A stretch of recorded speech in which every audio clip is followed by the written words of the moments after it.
Hi, this is Tina. And this is Erika. And we are A92A. A92A stands for ages 9 to adult. That's how long we've been on this journey together as friends. 92 is also our high school graduation year.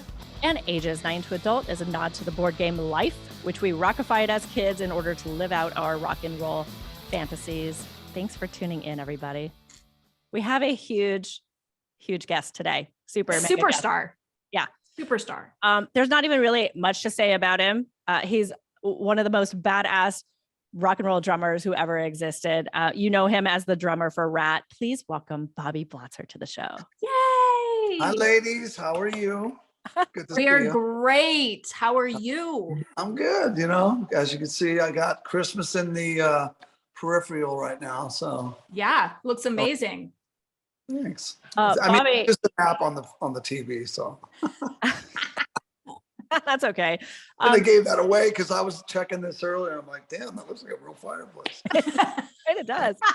Bobby, I have to tell you, I've actually been to your home, and not to be creepy. Which house? Up in Canyon Country.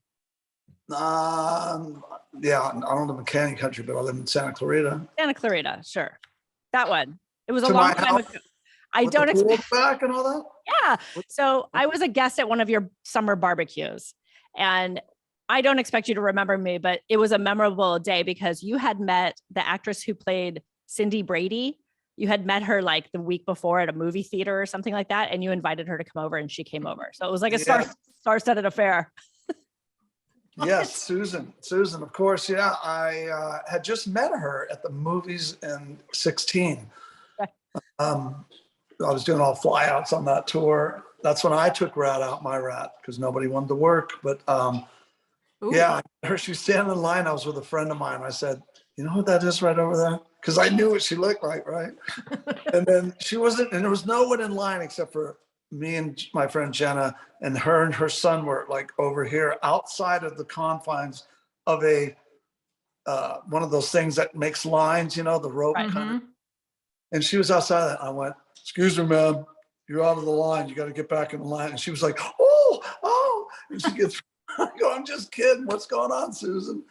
And she's all, do I know you? I go, no, I'm Bobby Blotzer from RATT, but I know you. What's happening? And from that moment on, we were pretty inseparable for a long time. That's amazing. Yeah, it was very cool. Yeah. And by the way, if only I could get invited to a barbecue at Bobby Blotzer's house with the actress who played Cindy Brady. I mean, come on. How LA is that? That shit never happens in Omaha where I live. I can tell you that much. Oh, you're up there, are you? All right. I'm in Nebraska. Oh, cool. I love Nebraska. Yeah. Gotcha. Sweet. Well, that's a great story to kick things off. And so now you know Tina and you go way back. Yeah, way back. Apparently so. Let me look you guys at her are again. best What's friends. going on? Do I recognize this girl? Because I had something come up missing at that party. They described you. That's what's you. My plane tickets. Okay. Oh my God. Amazing. Well, Bobby, so we both have tons of questions for you. RATT is one of our favorite bands. We talk about RATT all the time on this podcast. So I've made mentions on past episodes, actually, that I think a lot of RATT's sound actually comes from you as the drummer and the way you use percussion to kind of drive the beat of RATT songs. So how did you approach the creative process with the band? And what do you feel makes your sound sort of stand out? Do you have any thoughts on that? And how did you guys come together? Well, you know, starting with me as a drummer and musician, and we all wrote the songs together. And but my approach to music in general and my sound and my style is derivative from some of my favorite drummers like Ian Pace, Mitch Mitchell, John Bonham, Carl Palmer, Motown, Beatles. I mean, that's what I learned to play to, and Aerosmith, and you know, Joey Kramer was a good influence on me. He was very solid. So that's kind of, you know, I adapted all that stuff and just rolled it up into a little ball and stuck it in my brain, you know, and then it comes out. And as far as just I think there's a really good combination of like speed, groove with, that's kind of a Motown based thing. Yes. I learned how to play solid like that. And you know, little bit of blues sprinkled in there. And I played in top 40 bands for, the first 4 years of playing, and well, more than that, actually. I went on the road at 16 years old in a top 40 band, and I used to sneak me and I'd climb in a bass drum case and they'd carry me. That's not true, but it sounds good. But but I did play these things that were like, don't drink, don't do that. I'm like, okay. But that was, just playing 2 weeks, 6 nights a week in these different places we got to, and 4 to 5 sets a night, 45-minute sets. It really makes you, you get it all out on the first set, second set, and start really getting into. But that's what made me play less busy, you know what I mean, and control. So that's it. Yeah, and I definitely can hear that. It's funny that you say you started out with the pop bands, and that Motown was an influence, because I think I even said on that last episode that it's almost like kind of like a dance beat. It's hardcore rock for sure. It's rock, but it's almost got like this kind of like dance beat to it, which is so cool, and that you don't hear in other bands. That segment was funny with you guys. I did see that. Yeah. Hey, whatever, man. I thought it was great. I appreciate it. Yeah. We had some wide variety of grooves and songs and that sort of thing, but it does have that 120 beats per minute kind of in pocket thing that you can just push your shoulders out. You know what I mean? Not to be technically stupid on that. I just made that up on the spot, but you know what I'm saying? I think it's just in there where you just get across into that groove you can dance to, but I'm glad you danced to it. I feel much cooler just hearing you describe it, actually. I mean, I didn't know you could get your shoulders into a groove like that. So now I already feel like I know more than I did 5 minutes ago. All right. Well, what are your favorite songs though to play live? Given the fact that you guys have such a huge catalog, what songs do you love? It depends on what tour and venue and that sort of thing. The last few years before we stopped touring, my favorite song was Thank You, Good Night. And that's a joke. Yeah, no, so I'm always laughing. I'm dead serious. I'm not familiar with that song. Off the stage, I'm like, woo, get me to the hotel. Type of room service. Tina, did we miss a song somewhere? I don't remember. No, I thought I was thinking your wheels were clicking like that, so I had to jump in and get the joke away. That was obvious. Thanks. No, I love playing Lay It Down's a great one. They're all great, really. They're all great. I mean, honestly, the one that should be the best, Round and Round, is like so. I love them all. I mean, I can't say I don't like playing anything, but if you're inspired with the audience and you're inspired with the band's, collective performances, and there's no stink eye coming at me from Mr. D Martini or whatever, then yeah, I'm happy. So. Love it. Oh. So Bobby, you mentioned this. You actually did listen to the RATT episode of A92A's podcast. What did we get wrong? What do you need to clarify? Oh man, I should have made a list up because. Oh my God, there's a list. Well, I feel like a failure. It's not like this, but it's sort of like this. Okay, so not a CVS receipt. Is it like this? Not that long. No, Okay. I don't. Let me try and remember. Let's see. What? Oh my God, the most obvious was Robin was 61 when he passed away. What the other one was that you? Okay, so Milton Berle, the videos. Okay, yes. Let's Clarify. get into that for a second here. Let me just kind of erase that sheet of yours for a second and put the. So here's the deal with the sync of those tunes. You're right on the money with that. Okay, starting with Round and Round, and that producer that we had, he was an English guy, and he was in some new wave band from over there. And I can't remember which one it was. And he was just trying his hand out at doing videos. And first thing when we watched Round and Round back, right? Blah, do, do, ga, ga, out on the street, right? Right in the verse. So I go blah, ba, ba, ba, ba, crash, crash. And the cymbal goes like this. And we're sitting in there and I'm like, stop right there. Does anybody see it? Oh, dude, no one's going to pick that up. I'm like, fuck it. You want to put your guitar up over your face? Someone's going to see this instantly. I guarantee you. First thing out, like first show on the road. this kid comes up, you know, he's like, hey man, I love your drumming. I'm a drummer too. What happened to that video, dude, with the cymbal ball? I'm like, come here. And I brought him backstage. I go, say to them what you just said to me. I'm not kidding. We're pretty, you know, silly guys like that. And I did put the kid on the spot, but got him in, got him passes. It was good. I was gonna say, he got backstage. What the hell does he care? He didn't care. Yeah. I got him all his friends that he was with, passes and that sort of thing. But, you know, then there was bad edits. Like, for example, in Round and Round with Warren, we're up in the attic and Warren's getting ready to play a solo. He jumps off the drum riser and goes through the dining room table. Well, when they do the shot of the ceiling, you see some oaf, you know, stage guy up there going, he's like, see him moving his hands doing it. And then Warren comes down. Right. Oh, I got to go watch the video again now. Well, it was 2 shots. So it's a shot of the ceilings coming apart. And the next shot is him coming through it. It's 2 different shots. Sure. Right. And you fully see him. I'm like, do you see? We can see the guy pushing the ceiling. Well, no one's going to pick that up. I go, if I can pick it up, somebody's going to pick it up. I'm embarrassed by that. So I'm not terribly, but, you know, it just bugged me. You know, I'm a perfectionist by nature, you know.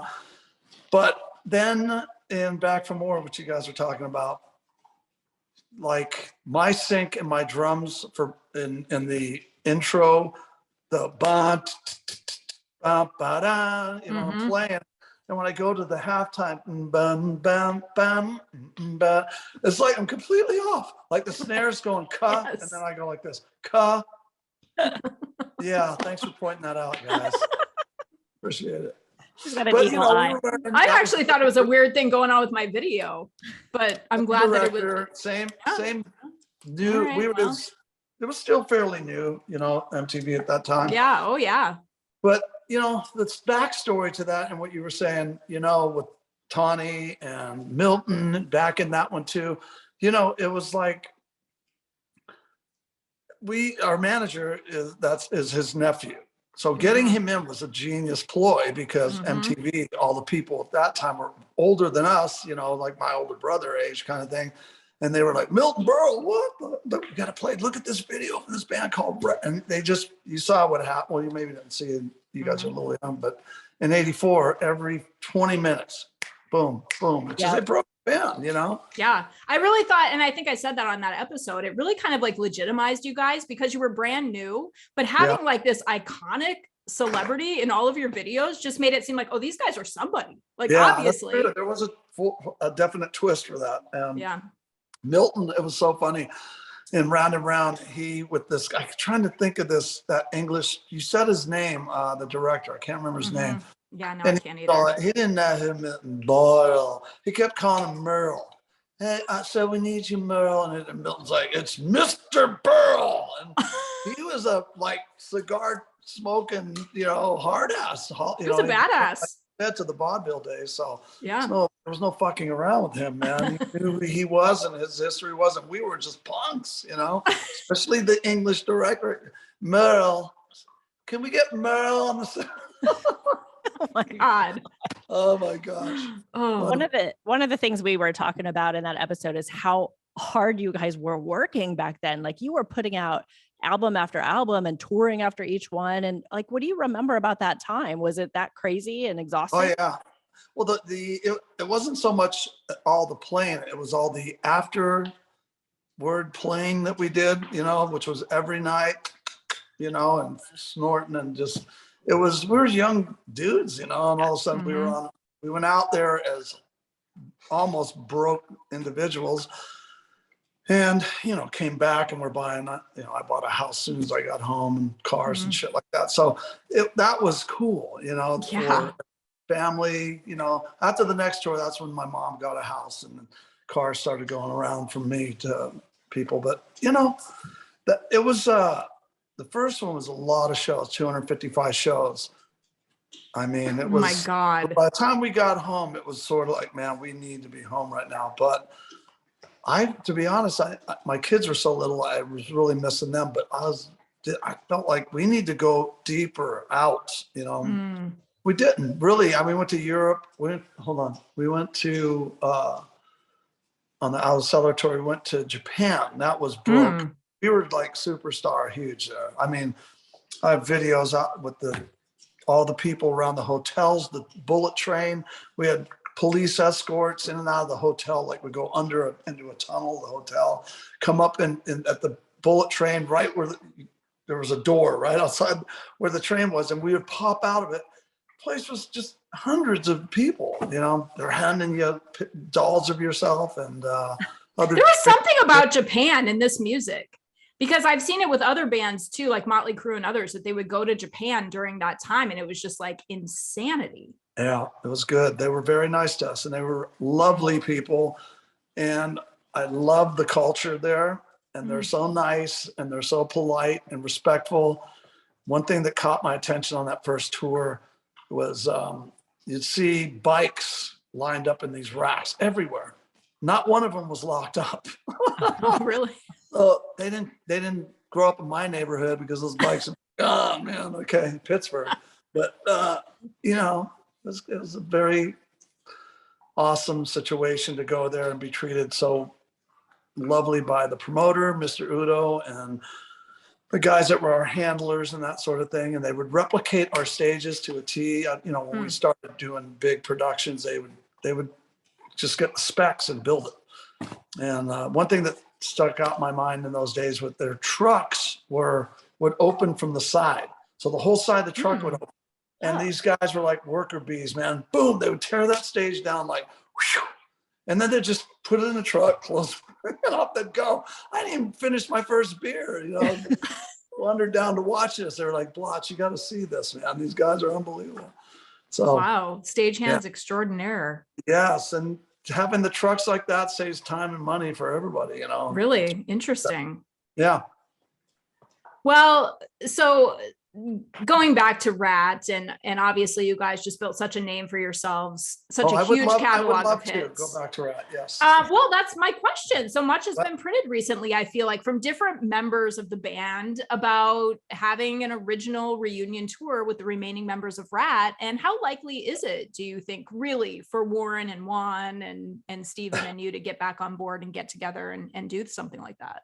We're the only guys, we're not the only guys that are dysfunctional and can't. If you look at the history of bands across the board, 10 years, after 10 years with this, all the success, they all break up. I don't care if it's Eagles or whomever, you know. I mean, just look, any of the bands that you could think of, by and large, you know, some learned how to not fight with each other, the far and few and far between. But the problem right now is me and Steven are on board. We're like this. We have been for the last 2 years. We talk a lot, and we've talked about the reunion and trying to put it together. It goes on deaf ears, but Steven and Juan hate each other at this point. They can't even get on a phone call. And I knew that was going to happen when the judge put it back to ownership being the RATT partnership, which we all were. So what he said in essence was like, you four guys that are the band here, it's back to where it was in 97, not the reset that we did.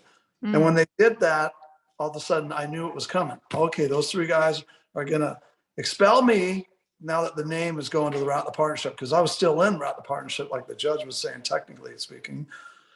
And those three went out and toured, expelled me. And I was like, okay, great, Warren, the clock's ticking, you're next. And I didn't say that to him, but I knew this was going to happen, and it did. So he's really mad about that. And he doesn't return emails from myself or, you know, Steven. So we're trying, you know. Steven's out there doing his thing, like you were saying in the RATT segment. And, you know, we've been talking about maybe teaming up together and that sort of thing. We don't know. He's like, let's just give it time to, you know, we have a box set coming out in May. Great. It's a really killer one. I'll tell you about that in a few minutes. But I said, well, I'm going out too. I'm going to go tour the catalog. I have most of the band put together. I have a name, which I'm not going to really say at this point, but it'll come out. And we'll see what happens. I have an agency to book me, and booking agency. And I mean, I want to go play my catalog. It's mine as much as anybody in the band. So, but you know, it depends if it can financially stand on its legs. You know what I mean? Well, it's a bummer for the fans you know, obviously the fans want to see all four of you together. You know, and I think a lot of people probably think it's easier than it is to just get the four of you together. And what's the big deal? Just go out and play some music. No big deal, right? But you know, like you said, there's a lot that happens. Yeah. And I'm sorry about my nervous laughter there, but look, it's really not. It's. I could actually have laughed harder. It's insane. You know, I mean, I have a vision of or my idea that I think why I can't get warned to responders, even, which I'm apprehensive of sharing, but you know, he's the linchpin as far as you know, getting the third, you know, the lead guitar player back in. And, you know, Stephen and Juan have 50-50 on that name. So nobody's using that name. It's not, they can't work together. I don't know if Juan could work with the three of us at this point, you know. He's some weird stuff, you know, and it's just unfortunately ended up in a very stagnated position. And like you said, not a lot of bands can do it. You know, Tina and I were talking about this on another episode. We went to the stadium tour this summer, like a lot of people did. But I think part of the success of that tour was that you had bands that were original members, with the exception of, you know, one member of Def Leppard, obviously, that replaced the one, you know, the band member that passed away. But otherwise, these were original bands with the original members. And, you know, so it's something the fans definitely want to see, but it can be very difficult, I know, to make happen. Well, here's the thing about that. And everybody I know and people I don't know, they're just like, why is RATT not on that tour? And they advertised it as the Titans of '87. Okay. So my thing was like, how can that be the Titans of '87 without us on it? Because Poison was our opening band in '87, Cheap Trick was, and Joan Jett was. So we got two of our opening bands. They're not the Titans of metal or '87. Come on, you know. And don't misconstrue that. I love those artists, you know, everybody in Poison plays with and stuff. But it just it did bother me, you know. But what are you going to do? You know, well, you would be. I mean, I truly believe you guys would be on a tour like that if the four of you could play together. So, you know. Well, I was hoping, and a lot of other people were like, why isn't this what brings you guys together? You know, well, there's not an offer, number one. And well, I don't know. We were, Erika and I were actually at that tour in Sioux City, Iowa. We saw Poison. Oh, the RATT Poison tour. Yeah. Yeah. That was a great show. Yeah. They came out and it was us and Cheap Trick. And I don't know if this gets to these guys, forgive me, but this is the truth. They were so green and young and like new to stages, you know, big stages, and trying to hone their show in, right?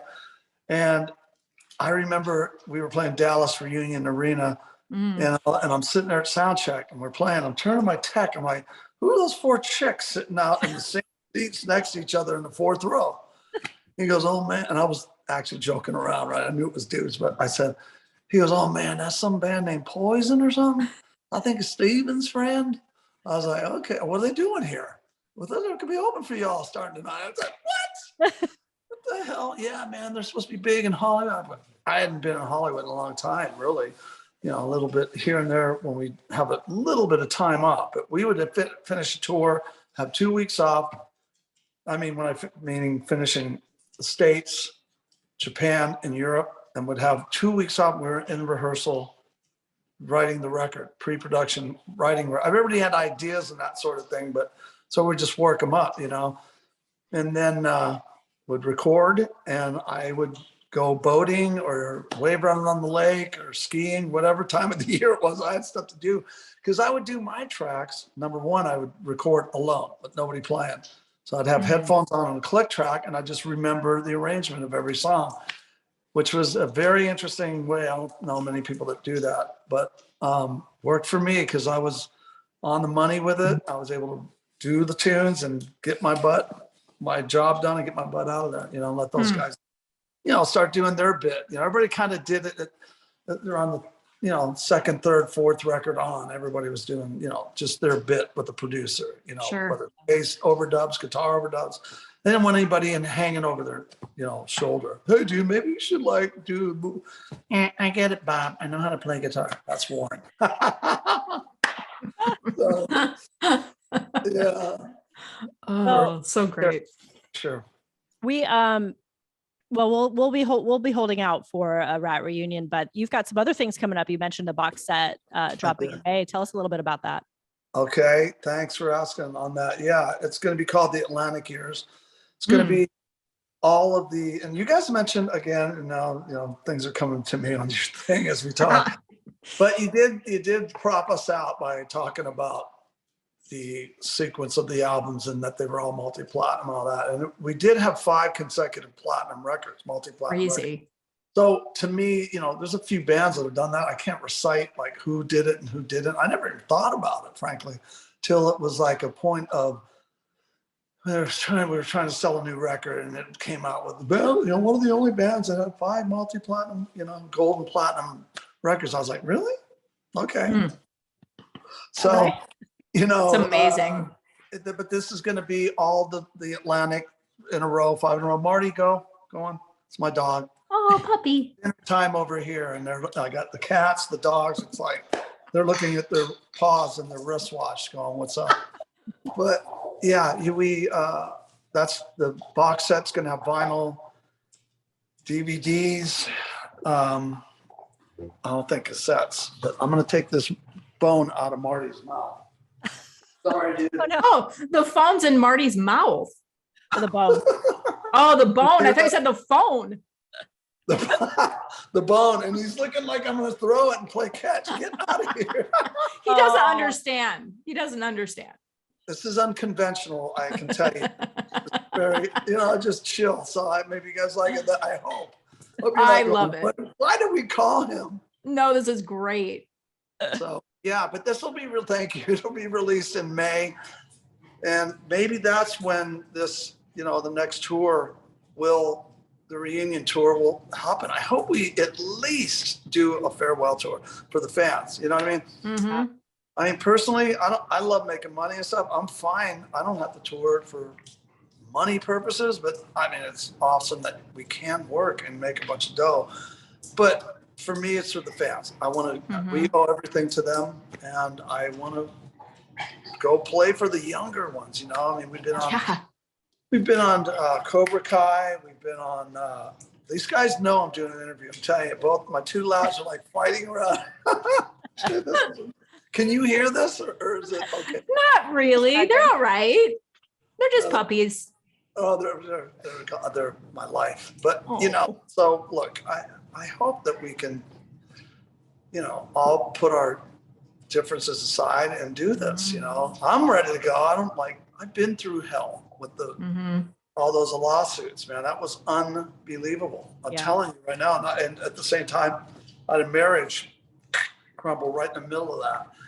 So I made it through there without, going off the deep end, even though I felt like I was, but I just never got there, thankfully. And,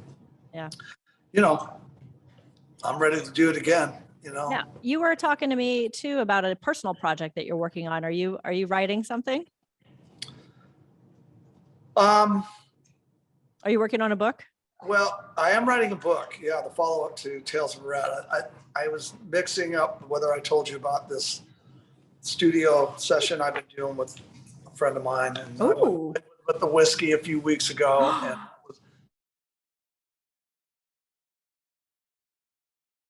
oh wait, we just lost audio. We lost audio. Ringing oh, he's back. He's back. Oh, his phone was ringing. Oh. Well, my son was just calling me. I don't know how you turn off getting calls. So nonetheless, no, I was playing with my friend. I went and played the whiskey, which was really exciting because I sat in with some friends' bands here and there over the years, but I haven't really played like shows and whatever for 6 years. I got in the studio. It was like, turn the Corvette that's been in the garage, turn the keys, if it starts, boom, fired up, man. It was just like nothing ever stopped. Total Bicycle Theory. And same thing at the live show, man. I was beating the hell out of those drums up there. I was having a good time. Yeah. Awesome. That's amazing. Cool. Anything else you want to share with us that you got going on? Well, like I said, you know, I want to do this follow-up to the book that I've been, you know, working and setting it up in sequence. And it's just a matter of tearing into filling in the pages, filling in the blanks. You know, that's easy though. It's all right here. And then it's got to come from here and out there and onto paper. You know what I mean? Yeah. And there's a lot of stuff in there that's not going to be easy breezy. And there's another thing that you guys said on your show, and that was the guys are putting out books talking, you know, or what did you say? Talking hatefully or something about each other. You know, look, the bottom line was that for my book, and we were still a band touring, and I just said, I can't do my life story and not tell the truth that's in my brain. And I'm very good with memory, you know, I remember everything by and large. And the guys before the tour, our manager's like, well, they'd like to have a courtesy read. I go, here's their courtesy read. Call them back and tell them you're not editing my life story. You're in it. But if you want to, you know, if you don't agree with it, write your own book. Yep. And I was trying to thank them, but also tell the truth as to where have I been? How have I gone through it? Well, I think that's the whole reason to write a book. And it's the whole reason somebody would want to read a book. Like somebody wants to read what your actual experience was. Well, I did leave out one key component that everybody wants to know about, but you know, we all have kids and stuff. I wasn't going to talk about any certain, you know, situations, but everything else, I just kind of went from the RATT behind the music. Okay. So everything was spilled out there, you know, all the sordid facts by and large. So I thought, okay, well, that's a good, you know, gauge for me to do this, you know. I don't know. I had fun with it. Well, we can't wait for it to come out. Finish it up. Well, it'll be Tales of a RATT, Things You Shouldn't Know, Part 2. And I have a couple titles for the subtitle.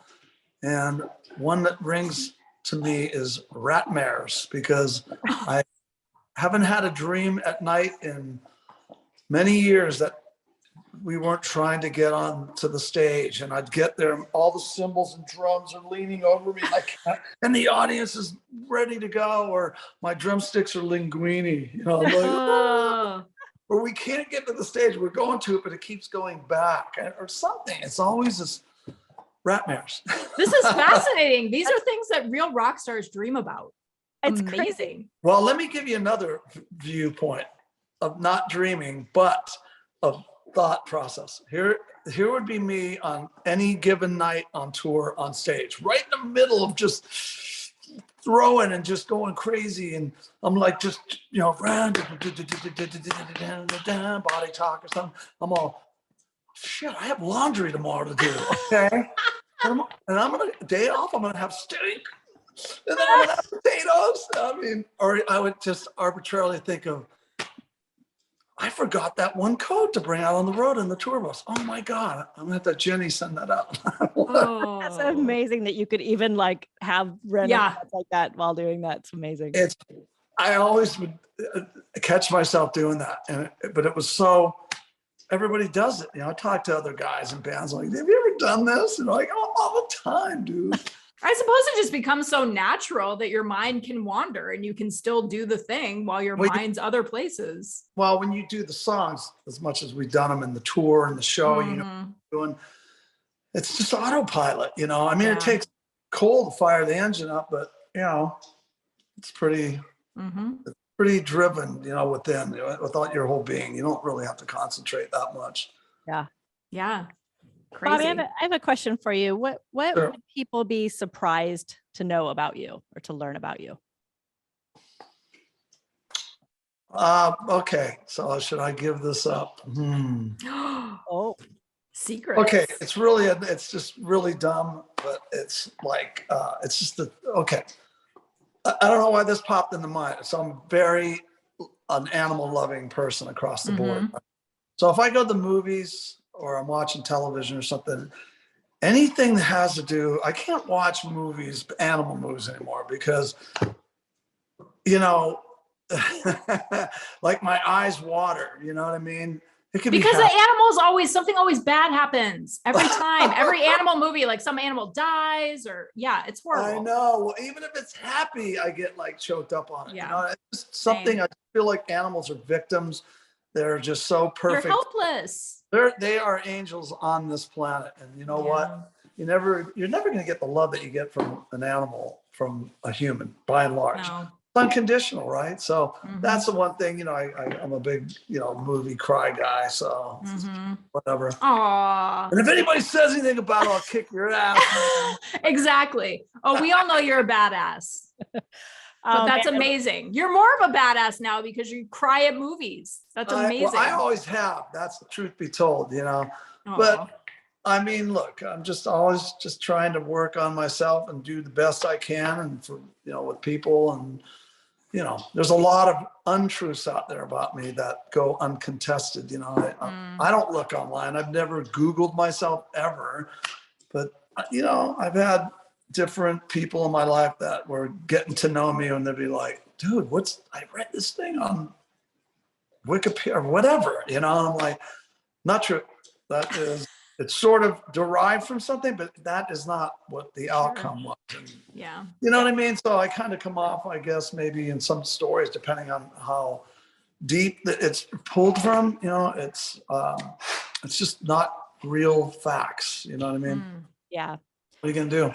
It's hard too. Like even when Tina and I are researching this podcast, it's like we pull a lot of things from, you know, online stories or interviews or whatever, but you don't always know, which is why it's so great that you're here with us tonight, because you don't always know, you know, whether it's fact or not. You don't know until you actually talk to the person. So it's great that you could clarify some things for us. You know, that's absolutely true, you know, and it's like the searching for that stuff becomes a bit of an inquire, just long story that never stops, you know, on certain people that are in the public eye, like myself or whatever, you know. Plus, you know, look, and one other thing you were talking about was the interviews, okay, that we did, that Stephen did, or now Warren, he's too chicken to get out and speak his mind. Look at these guys they just knocked down the Eddie Van Halen guitar. It's really dinner time, Dad. That's what they're saying. Get off the goddamn phone. They're like becoming gremlins over here. But Warren won't speak out, which is actually smart, but chicken at the same time. You know, say something, you know. And for me, I regret some of the stuff that I would type onto the, you know, I'm not on social media now because I'm not good with it. You know, if I see something I don't agree with that has me involved, or politically speaking, you know, political, I could maybe stop now, but I'm just not great with shutting my mouth, you know. It's hard. I don't want to share my personal, you know, everything with everybody out there, you know. Yeah. But I can imagine. the interviews were bad. I did stuff about Stephen that I regret, and about all of them, you know, but it came from a very frustrating position, that I would say that, because my thing was always like, Stephen, okay, you're going to like just sashay out of this band right now and just go tour in your little, you know, thing that you're doing, playing our music. He likes to call it his. I wrote everything. He didn't write everything. Okay. EP, but not after that. But, you know, I had to like set the story straight, you know, and I did it not in a constructive manner, you know. I would say things that shouldn't have been said. I do regret that, you know. It's hard though. I can't imagine being a well-known personality like that and having so many people that know nothing about it comment on your life or on situations that happened. It would be very frustrating. Like you'd feel like you want to stick up for yourself and set the story straight, but then you don't even want to get involved, because then you just start something that you don't even want to be a part of. Okay, so what I've learned definitely the hard way is you can't defend yourself. You can't come out and say, you know, like when I was touring my RATT in 16, we were huge, man, playing, you know, small arenas like 10,000 seaters and whatnot, headlining.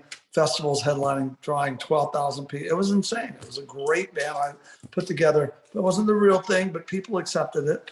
Mm-hmm. So, I would have to explain in interviews why I'm doing this. And it's pretty simple. These guys won't work. Warren wouldn't give them the ownership of the name that him and I owned that band name, along with Steven from 97 on when we changed it to WBS Inc. W Warren, B, me, and then Steven, WBS. And that controlled the name for almost 20 years. Mm-hmm. So, bringing Juan back, I knew it was going to be, ended up in problems. It did pretty quick.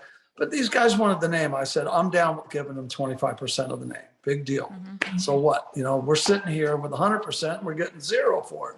What is the point? So, I would articulate this thing in an interview, these points, and it would certain, online magazine things or whatever, where they have gossip boards, whatever they're called, where people chime in on the story. Man, it was vicious, It's like there's nothing I can say other than that the band kicks ass. They would say that. Fuck Blotzer, but the band's really good. I got to give it to him. So, you know what I mean? It was hard. Nobody wants to feel, geez, man, don't hate on me. I just want to play. I want to work. And it's in rap. That's where I've been for 40 years. And that's what I'm doing, Love it. Mm-hmm. Well, we want to thank you so much, Bobby. I know we're growing a little short on time here in the studio, and also it is dinner time for your animal collection over there. I can tell. Your animal collection. But this is the part in our, just thank you again, Bobby. It's been so. Thank you for having me. It was a yes, pleasure. Amazing. Thank you. Sorry about the complications with getting the Zoom thing. All good. This is the part in our podcast where we ask our listeners to interact with us and engage with us. We want to hear from you guys out there. Tell us your favorite Bobby Blotzer moments and stories, just all things Bobby Blotzer. You can follow us and interact with us. Hold on. He's terrified. You can follow us and interact with us at our website, www.a92a.life, on Instagram at a92a_life, or you can find us on Facebook. And until next time, keep ratting those bangs and banging those heads. Who is that? Oh, so sweet. I love it. So Awesome. It's dinner time. Thank you, ladies. Thank you so much. Thank you. Okay. Bye-bye. All right. Bye.